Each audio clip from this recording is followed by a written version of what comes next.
2017. Nous espérons que vous passerez un séjour agréable avec nous et nous vous offrons toute notre collaboration.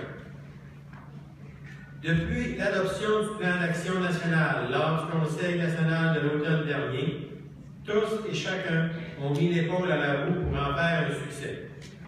Vous, présidentes et présidents de secteur, vous êtes aux premières loges de notre association. Vous assurez un suivi au niveau local, étant mieux outillés pour assumer vos responsabilités. Votre niveau d'assurance et de confiance font de vous des personnes toutes désignées pour promouvoir la mission de l'AREC.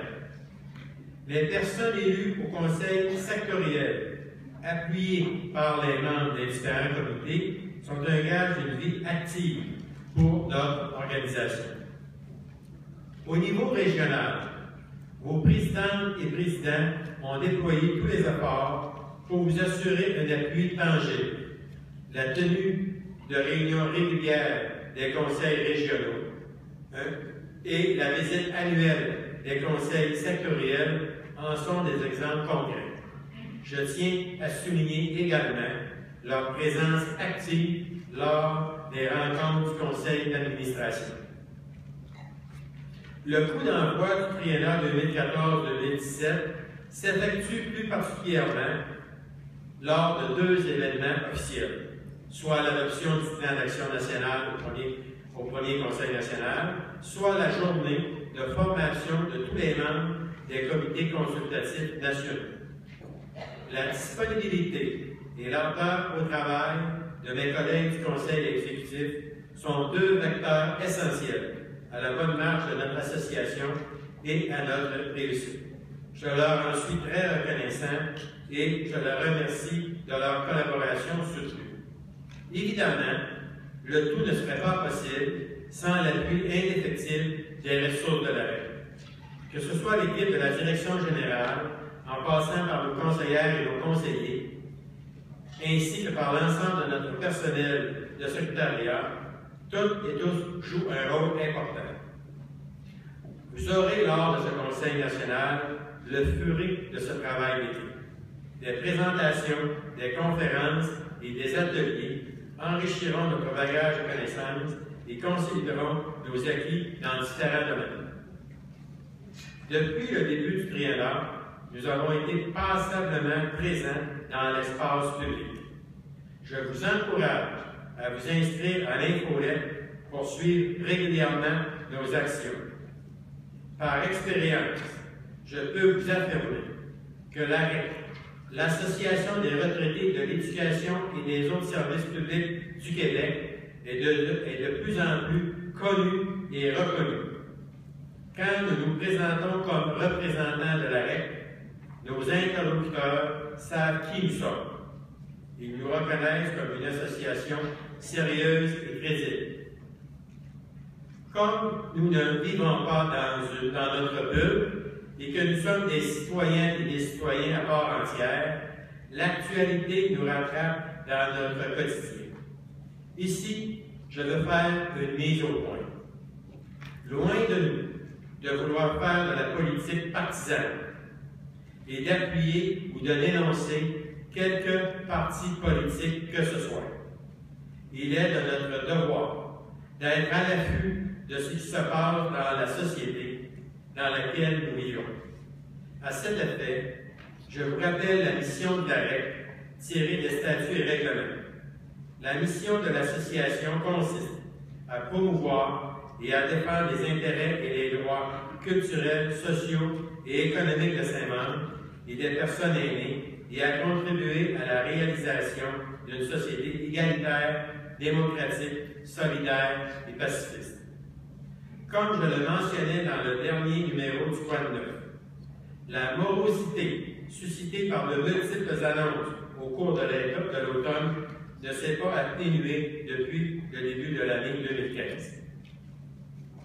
Un hiver qui s'éternise, un printemps qui tarde à se faire sentir, n'améliore pas notre indice de bonheur. Je ne pensais pas qu'il allait y avoir de la neige aujourd'hui. Malgré une baisse significative du prix du baril de pétrole, les soubresauts des prix à la pompe nous laissent perplexes certains jours de la semaine. Autrefois, on incombait au coût de l'essence l'augmentation des prix des aliments. Curieusement, il n'y a pas de retour d'ascenseur pour la situation inverse que nous connaissons. Et que dire des augmentations successives des tarifs d'électricité? Nous savons tous que le parc immobilier date de plusieurs années et qu'il n'a pas été construit selon les normes d'isolation qui sont en vigueur aujourd'hui. Une frange importante des personnes aînées vivent dans des logements mal isolés qui requièrent une source de chauffage plus intense. Les conséquences se reflètent directement sur la facture d'électricité qui ne cesse d'augmenter.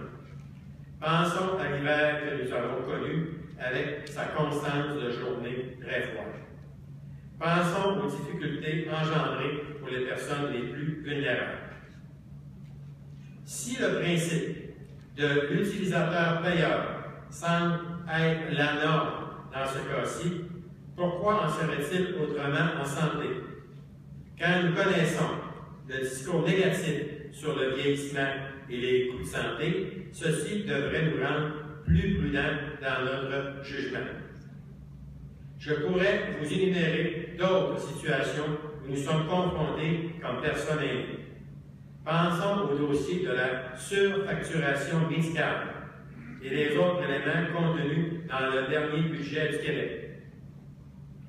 Je sais qu'il est plus facile d'accepter les contraintes que vont subir les autres, mais il ne faut pas oublier que nous ne sommes jamais très loin d'en subir des similaires.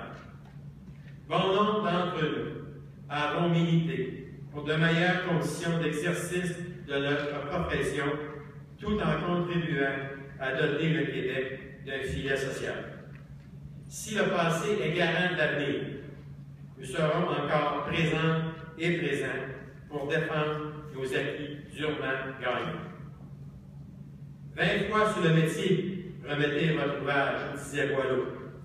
Alors, retrouvons l'énergie et le courage d'appuyer les plus jeunes générations dans la défense des droits collectifs. Nous participerons ainsi à assurer une meilleure qualité de vie pour toutes et tous.